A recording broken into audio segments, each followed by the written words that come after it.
പേര് തങ്കച്ചൻ.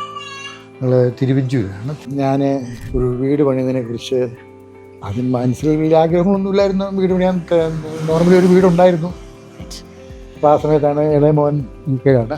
പുള്ളിക്കാരന് ഇവിടെ ഒരു വീട് പണിയണമെന്നൊരു ആഗ്രഹം പറഞ്ഞു. ഒരു തറവാടെന്നുള്ള നിലയിൽ അവിടെ ഒരു വീട് നമുക്ക് പണിയണമെന്നാണ് നിർബന്ധം. പിന്നെ പിള്ളേരുടെ ആഗ്രഹമില്ല, നമ്മളായിട്ട് എതിർക്കേണ്ട കാര്യമില്ല. അവർ പണിയാൻ ആഗ്രഹിക്കുമ്പോൾ നമ്മളെന്ത് ചേർക്കുന്നു. പിന്നെ ഞാനൊരു ഡിമാൻഡ് വെച്ചു, എന്താ വെച്ചാൽ ഒരു ട്രഡീഷണൽ വീടായിരുന്നു. അപ്പോൾ അത് ഞാനതിന് പലയിടത്തും അന്വേഷിച്ച് എൻ്റെ പല ഫ്രണ്ട്സിനോടും ഇതിനെക്കുറിച്ചൊക്കെ ചോദിക്കുകയും ചെയ്തു. അപ്പോൾ എൻ്റെ ഒരു കൂട്ടുകാരൻ ജോണി സാറെന്ന് പറയുന്ന പുള്ളി അതോടൊപ്പം നല്ലൊരു കൺസ്ട്രക്ഷൻ കമ്പനിയെ അദ്ദേഹം മുഖാന്തരം പരിചയപ്പെട്ടു. അവർക്ക് ഇൻട്രസ്റ്റ് തോന്നി, അവരങ്ങനെ വർക്ക് ഏറ്റെടുത്തു. കറക്റ്റ് 8 മാസം കൊണ്ട് വർക്ക് കംപ്ലീറ്റ് ചെയ്തു. അതുപോലെ നമ്മുടെ ഡോറിൻ്റെ കാര്യത്തിൽ വന്നപ്പോഴത്തേന് ഞാൻ അവരോട് ചോദിച്ചു, എങ്ങനെ തടിയുടെ ഡോർ വേണോ സ്റ്റീലിൻ്റെ ഡോർ വേണോ എന്നൊക്കെ ഇങ്ങനെ അഭിപ്രായങ്ങൾ എനിക്ക് പലതും വന്നു. അതിന് പല കാരണങ്ങളുണ്ടെന്ന് പലരും ചോദിച്ചപ്പോൾ മനസ്സിലായി.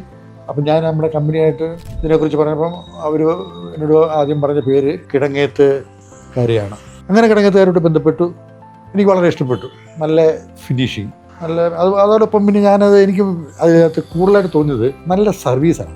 ഞാനിപ്പോൾ അവരെ പുകഴ്ത്താനോ അവരെ പുതുക്കിയെടുക്കാനോ പറയുന്നതല്ല, എൻ്റെ ഒരു അനുഭവം വെച്ച് പറഞ്ഞു. അല്ല നമ്മൾ സെലക്ട് ചെയ്തെടുത്ത പാട്ടില്ല. ഇവരുടെ ഇതിൽ നിന്നും എനിക്ക് നല്ല സപ്പോർട്ടാണ് എല്ലാ രീതിയിലും കിട്ടിയത്. പറഞ്ഞറിയിക്കാൻ പറ്റില്ല. പിന്നെ ഇഷ്ടംപോലെ സെലക്ഷൻ ഉണ്ടായിരുന്നു. പലരും വന്ന് പറയുന്നത് നല്ല അഭിപ്രായമാണ് പറയുന്നത്. ഇനി എനിക്ക് അനുഭവത്തിൽ അവർ ഇവിടെ സാധനം കറക്റ്റ് ടൈമിന് സപ്ലൈ ചെയ്യുകയും അതോടൊപ്പം തന്നെ ഇൻസ്റ്റോൾ ചെയ്യാൻ ടെക്നീഷ്യന്മാർ വരികയും നല്ല നിലവാരത്തോടു കൂടി അവരത് ചെയ്തു തന്നു.